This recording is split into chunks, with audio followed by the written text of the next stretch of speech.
So, what am I up to today? Here's my Model 3 2019 long range 4-wheel drive. Yesterday I went to my friend Alex, and he runs a company called Auto Group Sweden. And he's a car dealer, so he has sold a couple of my last cars.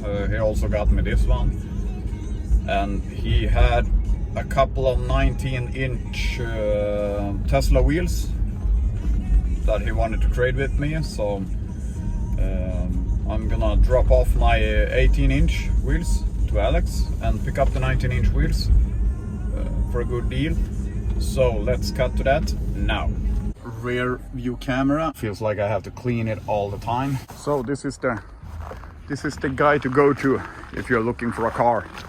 Doesn't matter which car you want, he can hook you up.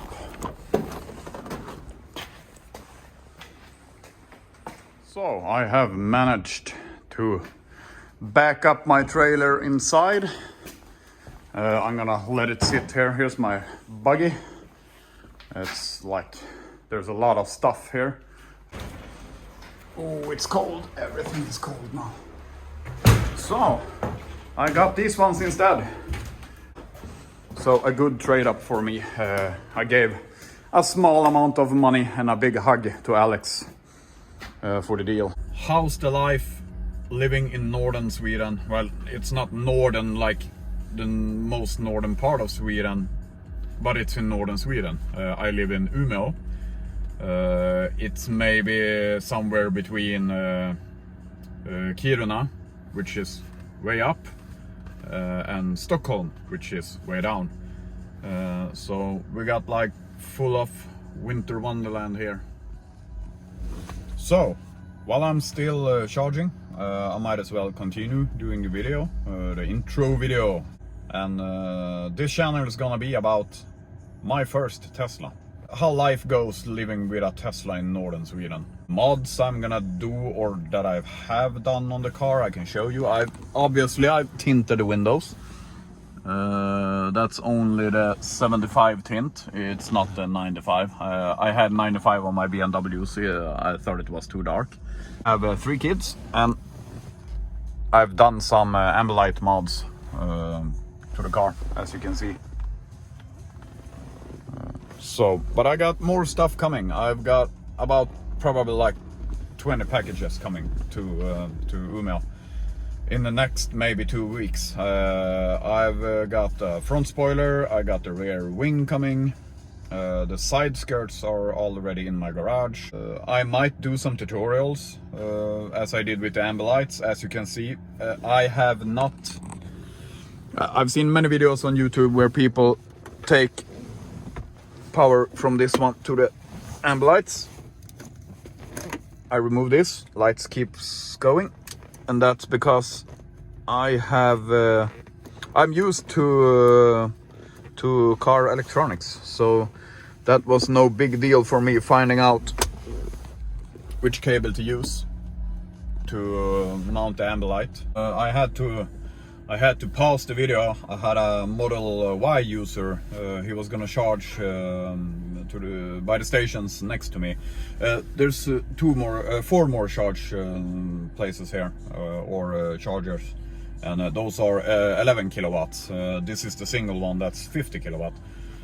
But he didn't manage to start the charger, and I gotta say, that's one thing that surprises me in Sweden, is the information, the lack of information by the standard charging stations.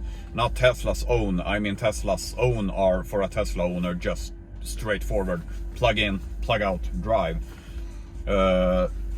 Just to activate these ones here, the free ones, I can show you which ones. They're outside here.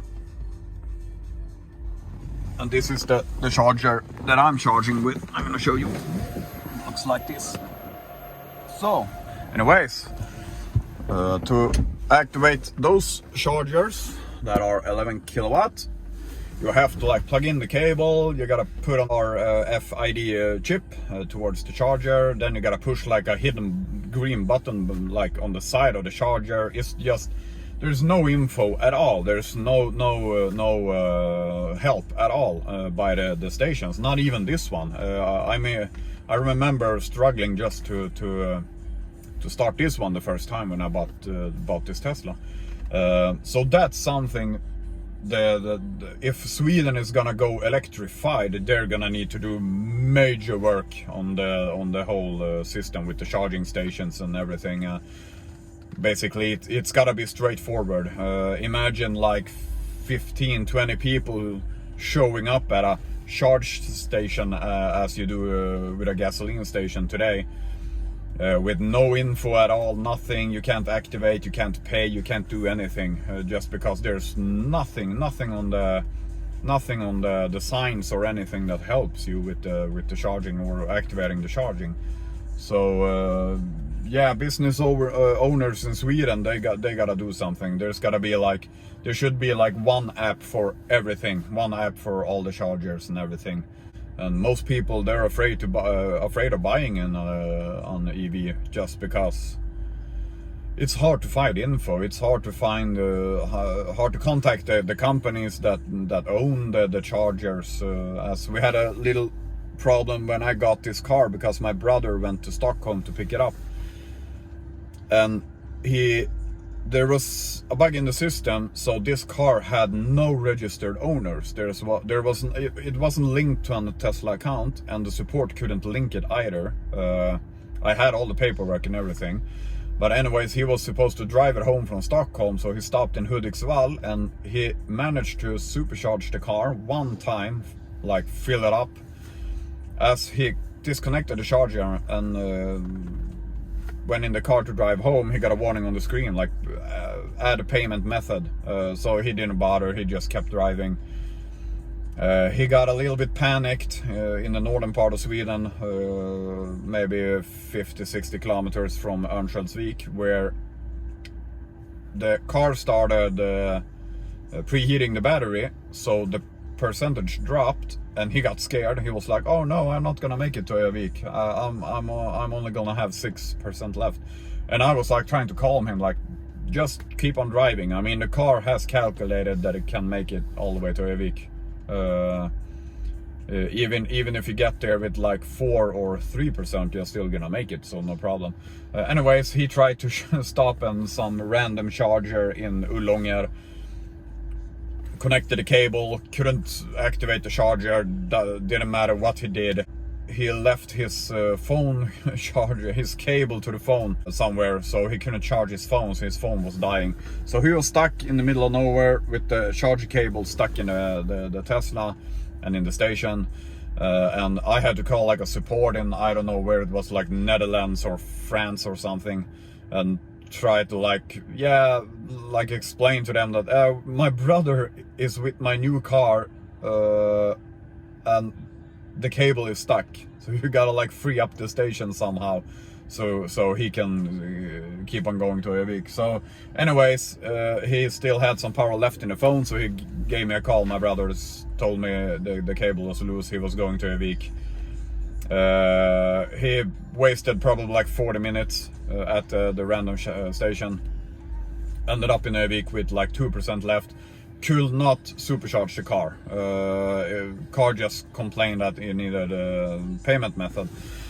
So I ended up like calling the support again, and they were kind enough to actually give away a free supercharge so he could get the car home. I tried to supercharge the car myself same evening here in Umeå at the supercharger, but it didn't work. So I took the car to my garage because I bought the wall charger. So I charged it up, and the day after, on Sunday, someone who was in the same Facebook group as me, a girl who worked at the support, she fixed the registration and everything. So no issues the day after. I've had no issues at all with any charging stations or anything. I'm slowly learning, and I guess if you're buying a Tesla or you're buying another electric vehicle, I mean, I spent probably like 2 weeks before I got the car just reading about everything, like charging stations and all the chips you need. I mean, the only one that I got right now is is this one. It's called Mer. I use this one to activate like these free stations and everything.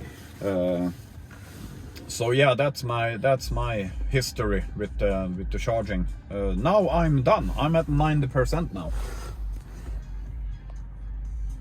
So I'm happy. So welcome back. As you can see, it's like a winter theme here in Umeå already. I'm gonna remove the camera. Winter park here in the centrum of Umeå. I've got one tip for you. It works for me. I can't promise it will work for you. But if I'm at home and I'm having problems connecting to the car, I turn off my Wi-Fi on the phone. Then I just quickly unlock the car, lock the car again, and then I can push the preheating. Works every time. I use it every day. I use it. We were on a Christmas. There was like a Christmas market for people here in Umeå today. I forgot my gloves in my garage. I had no gloves. I had to push our child carrier around with my 2 kids. I was just freezing, like extremely freezing my hands. So I told my girlfriend that we need to start going home. I'm too cold. I just started up the preheating on the car. Took about 3-4 minutes for us to get to the car. Awesome, just fully warm car, seat warmed up and everything. Kids happy. I still remember the BMW I had last year. I had the one I sold when I found this one. I had a BMW 335D X-Drive. It was a fully equipped, like 400 horsepower, 740 newtons. This car still beats it, no, without a doubt. And this doesn't even have the acceleration boost packet on it. But still, I still remember last winter. Just every time I had to go and sit in the BMW with the leather seats, just stinking cold. Like you froze even more just when you got into the car, just because it took some time for the heat in the car. It was fast. I think for being a 2016 model, the heating was fast, but nothing is compared to the Tesla when it comes to heating up the car. I mean, I get up in the morning, I brush my teeth, put on my clothes, and before I put on my shoes, I start preheating the car. We live on the 5th floor. I have to take the elevator down. In the meantime, when I'm putting on my shoes, taking the elevator down, I'm out by the car, and it's just like preheated. I can see it through all the windows and everything. There's no ice and so, but we'll see later on in the winter time how that's gonna be affected by the heavy snow we get, because now we got maybe 20-25 centimeters of snow, and it's not that much. Sometimes we can get like 1.5 meters of snow. Yeah, I forgot. I need to show you about the Ambilight, as I tried before. I noticed it keeps, as long as I charge the car with a supercharger or a 50 kilowatt charger. I don't know about the smaller ones. It keeps my Ambilight glowing.